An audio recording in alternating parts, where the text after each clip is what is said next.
Hello, Kelly. Hello, Cassian. Thank you so much for having me.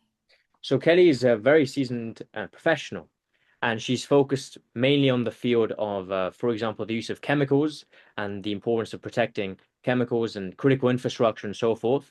She worked together with the Department of Homeland Security during many, many years, and I think she can provide a very interesting insight on, I guess, the main threats that we are confronting and as well the solutions potentially to that. So, welcome. Thank you so much again. So how do you see the field generally that you entered, let's say 20, 30 years back of critical infrastructure, chemicals and so forth? Did it change? What are again, the threats that we're confronting at the moment? The environment around critical infrastructure protection and critical infrastructure security has changed significantly since I entered the game about 20 years ago. But I can't emphasize more how much it's consistently changing. When I first kind of came into this space, cybersecurity was relatively new. Mhm. And we were just kind of getting the basics of what cyber hygiene meant. And physical security and cybersecurity were extremely stovepiped. So, thinking of how we've transitioned over the last 20 years, the threats are evolving, the risk is evolving, the landscape is evolving, and technology is changing everything. It is advancing so quickly that policy, security, regulation cannot keep up with it. And so, working with critical infrastructure partners on how to protect these dangerous chemicals, how to protect other assets at their companies Mhm. is extremely difficult and constantly changing, as I said, because we're working to try and see what that latest technology is, what it does for their company, what it could do against their company, and how they then protect their assets.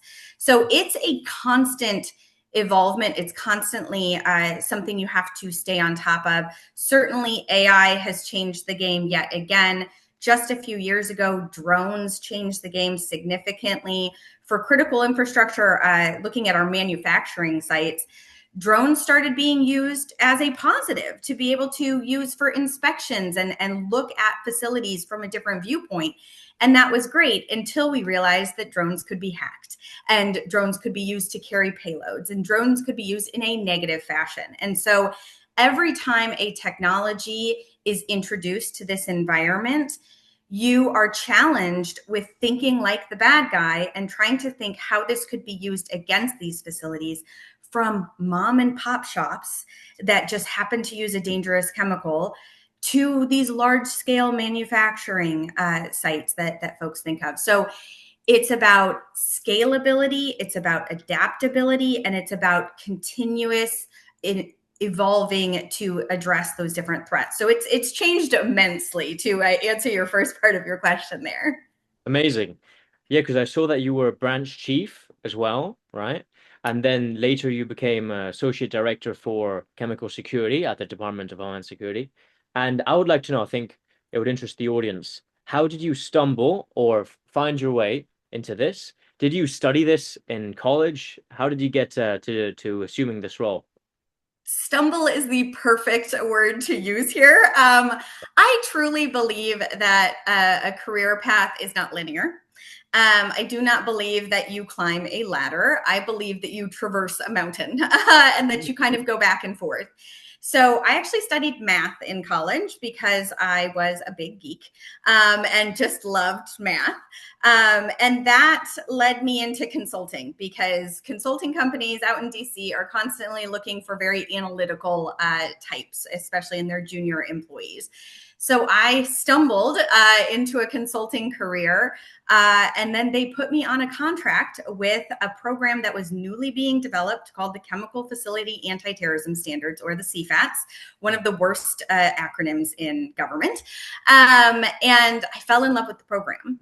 We built it kind of brick by brick in developing a risk-based approach, a performance-based approach to work with these wide variety of chemical stakeholders to build a security program that made sense for their business model and it made sense for securing our nation.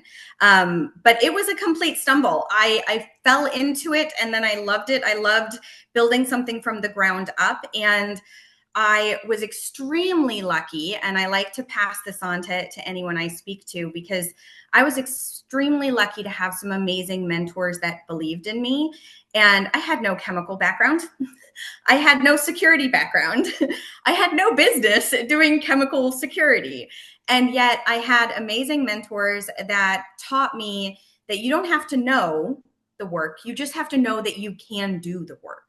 Mm. And so I learned and I studied and I worked with this just amazing team of experts.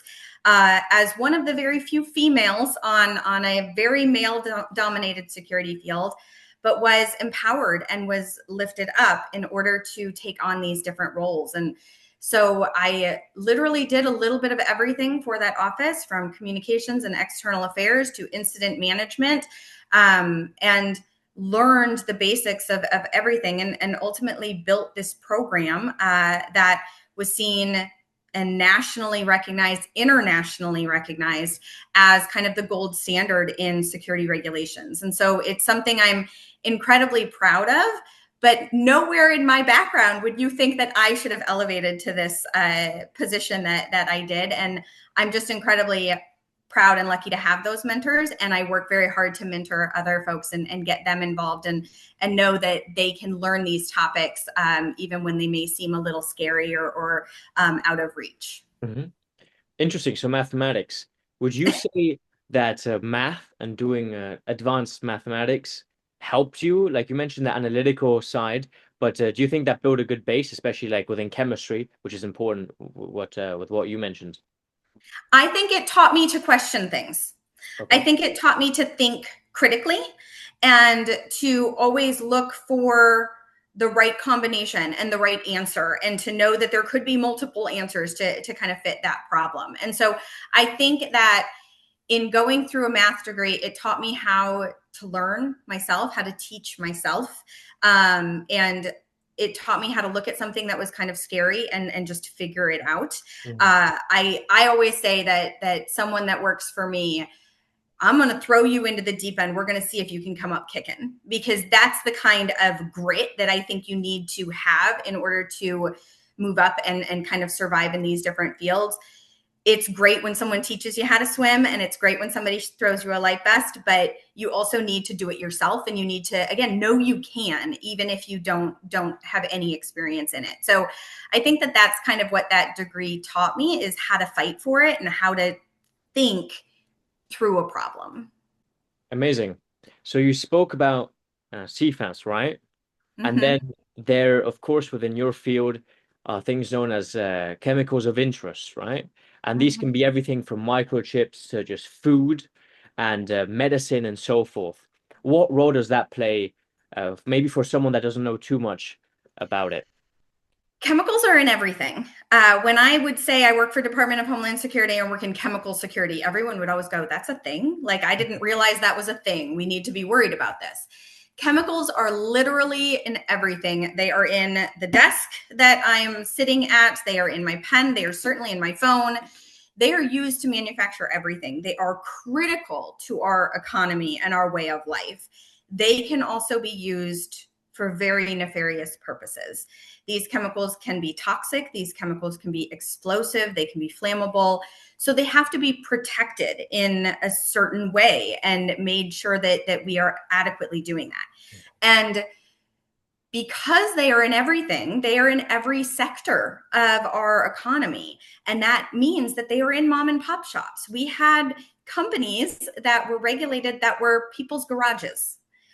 Because they were storing chemicals perhaps for a fireworks business or something like that. And then we had these very big companies. We have distributors that have these chemicals on the roads every day, every hour of every day.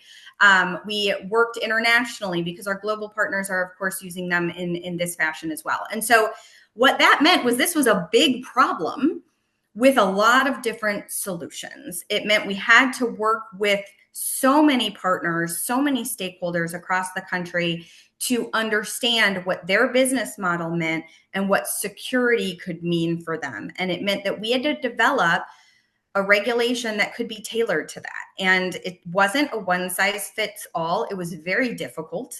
It meant we had to create relationships and trusted relationships with all of these private sector entities. I often tell a story that at the beginning of CFATS, our lawyers would not let us call our private sector companies partners. We had to refer to them as stakeholders or owners and operators. And that evolved because we realized, I don't know their business, they know their business. And in order to help them with security, we had to create that public-private partnership that oftentimes is a joke of from the government, we're here to help, but it was very true. And we had personal relationships with 45,000 companies across the country that were regulated under this standard in order to help them individually solve those security concerns and keep communities safe. And that was ultimately what we did. And it was painstaking, but it was worth it. And it really set the standard for performance-based regulation and risk-based regulation that a lot of other countries are adopting and a lot of other agencies here in the US are adopting as well. Right. Yeah, the interesting thing of what you mentioned is, I mean, as it's so multifaceted, again, from food, which is, I guess, so nutritious, good for us, and medicine, which helps cure us and so forth. These things, though, like take an example of fertilizer. If you see a person purchasing much fertilizer, oftentimes, as you mentioned, evil people, for example, can use that for example, to create bombs, right? Right. And so that's why chemicals and the supervision of it is so important. Now, how would one, for example, go about tracking and making sure that these chemicals, which might be used for negative purposes, doesn't get in those people's hands, right? So we worked with our companies to set up different programs. And again, it all depends on how they're using their chemicals and what they have on site. But if you're talking about a bad guy getting a hold of one of the chemicals, then the biggest things you're going to be talking about is if you sell or ship chemicals, having know your customer programs to make sure you are vetting the people that are using these chemicals. You're asking all those right questions. What are they using them for? Do they have a legitimate business ID? Are they ordering the same types throughout the processes? Do they have the one single person who is accepting that? We've had chemicals diverted. We've had chemicals stolen. We've had chemicals shipped to individuals that had no right to have those chemicals. So making sure that they have those processes in place to ensure the end user is getting them that should be getting them. And then at their physical site, the detection and the delay measures. You need to be making sure you are restricting access to those chemicals. You are doing inventories on them. You have detection systems, camera systems, things like that to monitor and make sure that no one is brute force attacking and getting those chemicals.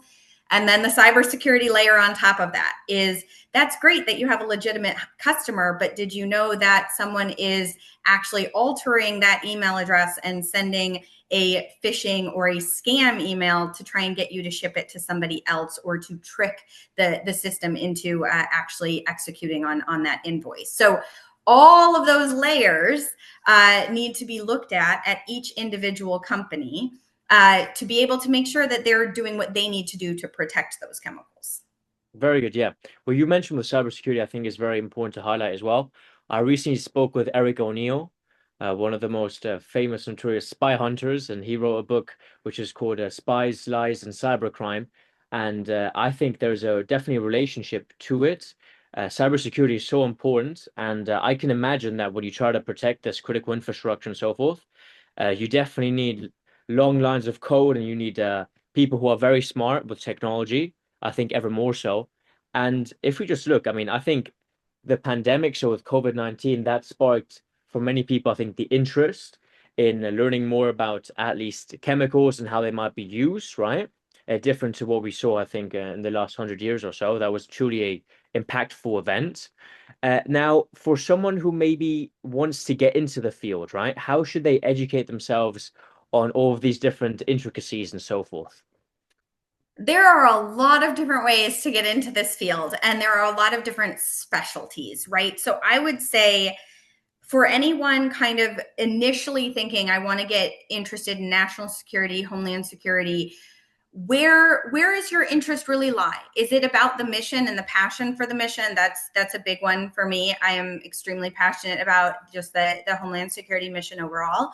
Or do you have a niche space? Are you very into cybersecurity? Are you very into risk determinations? Are you very into intelligence? Find what is driving you, find where your passion is, and then dive into that, whatever it might be. Maybe it's education that you need to start as a baseline of what education do you need to get. Maybe there is networks of individuals that you need to get tapped into. There are tremendous amount of groups that exist to network and create those relationships for folks to really start to understand this, whether it's getting involved in a local emergency planning committee in your local area, getting to know your DHS fusion center in your area, getting to know the regional folks that my prior agency CISA employs, so that you can kind of understand what their mission really is. But there is a huge value and a need in Homeland Security, both on the government side and on the private sector side. Right now, we may need to be focusing our efforts more on the private sector side, because that is where more of the resources are going currently. So what can you offer to these critical infrastructure owners and operators to help them create these security plans, these security models? So it really depends on where folks' interest lies. I just beg people not to shut themselves down to opportunities, not to be too scared of a new technology, not to think that they can't do it, because you can do it. If you have the drive and you have the passion, you can go and learn any topic and just get ingrained with it. So I really encourage folks to think about what drives you, and then find that network, that community, and find those opportunities to learn more about that topic. And you'll get yourself in the door either in the public sector or the private sector. That's great. Yeah, you mentioned the recent impulse into the private sector, right? And there's always, I guess, this in between. Where should I go? Should I go to the private sector? Should I go to the public sector? Sometimes it's a financial decision that one has to take and so forth. But also, I think many people just want to serve their country. Then that's where going into the public sector sometimes can help a bit more. But regarding, like, let's say your own private sector experience, I know that right now you're I don't know if you're still, but you're a principal at Deepwater Point and Associates, right? Where Mm-hmm. there's many people very, very seasoned in the field of government and so forth that help private sector clients. Please, can you tell the people more about that, and maybe how that transition looks like from public to private? So I went private to public to private. So I've done the transition kind of both ways, and the work is the same no matter where you really are. The lens is different.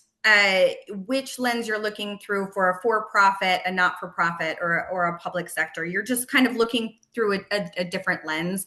You're dealing with different bureaucracies, right? The government has a lot of layers of bureaucracy. Private sector sometimes can skip through and trim that down and work for maybe a smaller company or something like that can be a little bit more efficient there. So I think there's benefits to either. As you said, sometimes there's the financial piece to both of them. Ultimately, whether it's public or private, it's a partnership. And you need to find the national security experts that are on both sides of that and work together. And that is where I think we truly meet the mission, is when we are fully engaged with each other and have those trusted partnerships. So, the transition is interesting right now.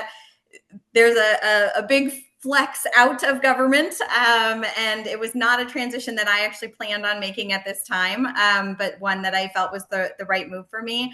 It's an interesting transition for anyone coming in and out. Again, I think it's about where each individual's priorities lie and things like that. But ultimately, I would just encourage, whether you're on the private sector or the public sector, or you're debating where you want to be, you need friends, colleagues, acquaintances on either side of that to fully meet the need. Yeah, definitely. I believe probably the HR, many of these private firms are probably very overwhelmed with the amount of influx of applications and so forth. Now, it would interest, I think, many people, especially in regards to the Department of Homeland Security, how they build teams, because you mentioned working together again on securing critical infrastructure and then chemicals and so forth. I would imagine you work with scientists. I would imagine you work with very technological people, and then at the same time, just your normal, I guess, government person, maybe within logistics and so forth. So, how do you build a team, or how did you build teams at the department? So every agency is going to be different. Every kind of component is going to be different. Within my office, we had support from the agency level when it comes to HR, IT, logistics. We had things like that. But you also kind of need your mini teams. You need kind of Right. your experts that know your work and kind of understand that aspect as well. So within my office, we had a group of kind of experts in the field, your chemists, your physical security, cybersecurity, risk experts. You have all of that kind of team working together to do the churn of the security work. Mhm. Then you had your logistics, HR, kind of administrative side of the house. And then I had my extremely smart policy communications regulatory folks that kind of understood all of those widgets and how to keep those monitoring. So you had all of those different pieces, but then you have just the reach. And this is one of the things I loved about government is you have the reach to anything and anyone with that expertise. We had our legal right there beside us. We had our budget folks right there beside us. And one of the amazing things that CISA really had was CISA was the sector risk management agency for 8 of the 16 critical infrastructure sectors. So, in acting as that national role for sector risk management, as well as having those 8 sectors, you had experts that could get you in touch with any department, any agency, any critical infrastructure owner or operator in any of those sectors within seconds. Mhm. And so it's just that reach, and that trusted relationship and that connection point that I think makes government so incredibly special, being able to create those sorts of teams that have the relationships across the board. Amazing. Okay. The main question now, to end this, is looking forward. Would you say if in the next, let's say, 5, 10 years or so, how do you envision this field changing and so forth? And as well on the policy side, as you mentioned, and the regulatory side, which I think was very important when you worked. Um, how do these two things combine, and how do you imagine policy and chemical infrastructure and so forth changing in the next years? This is a dangerous question because I could talk about it for hours on end. So I will try not to.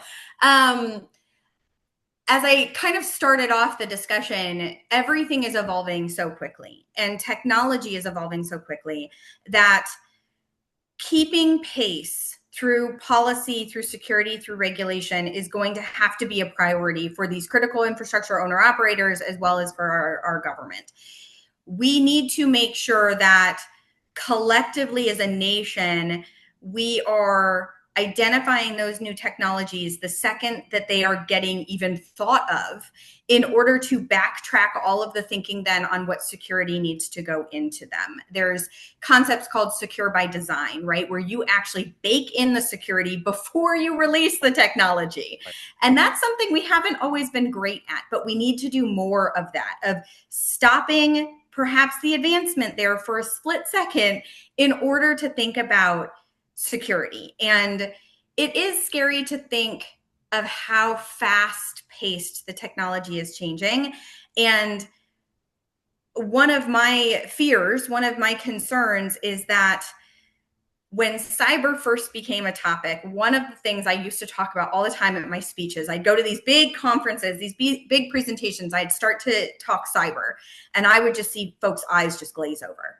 They were the physical security person. They didn't want to talk to me about cyber. They wanted a flyer so they could hand it to their cyber guy back at home, and they wanted nothing to do with it. And we can't be that way. We cannot be that way with cybersecurity. Certainly, it's been around far too long for us still to be talking about this as a new topic. We can't be that way about AI. We can't be that way about drones. We can't be that way about each of these new technologies coming. We have to face them head on. We have to bring all of the parties to the table to talk about the solutions before they become a problem. We can't wait for the 9/11 situation to happen before we anticipate it. We can't wait for the incident, the explosion in West Texas to address something like that. We can't wait for that. We have to address these things ahead of that. And I do worry that we aren't keeping that pace and keeping that priority, because the scope keeps getting bigger.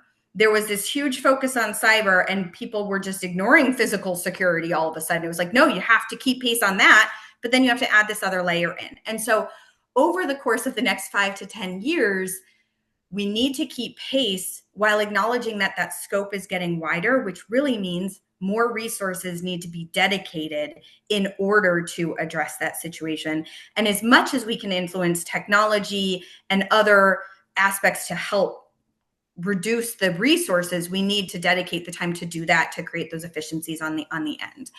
The CFATS regulation unfortunately lost its authorization in 2023, which was devastating to me and frankly to our country, in my personal opinion, because it was a national standard for how to do smart regulation. And that sort of change just sets us back.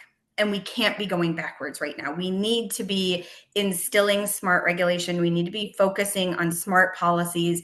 And we need to create those trusted partnerships with our critical infrastructure stakeholders so that they know that a government standard isn't changing and isn't going away, that they can rely on us and they can work with us and not worry about a changing of the benchmark and things like that. So over the course of the next 5 to 10 years, I hope that we settle in on what smart policy and smart regulation looks like, what the critical aspects of that are, because I know there are regulations that perhaps don't need to exist.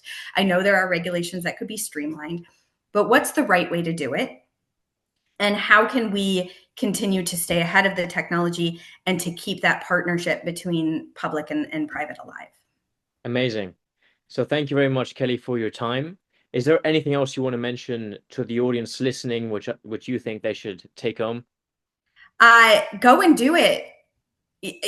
Whatever it is, whatever you're passionate about, however you think you can contribute to this mission set, it is so incredibly rewarding to be a part of national security and to know that you're making a difference in keeping our communities safe. So if you have a passion for this, go and do it and don't let anything hold you back.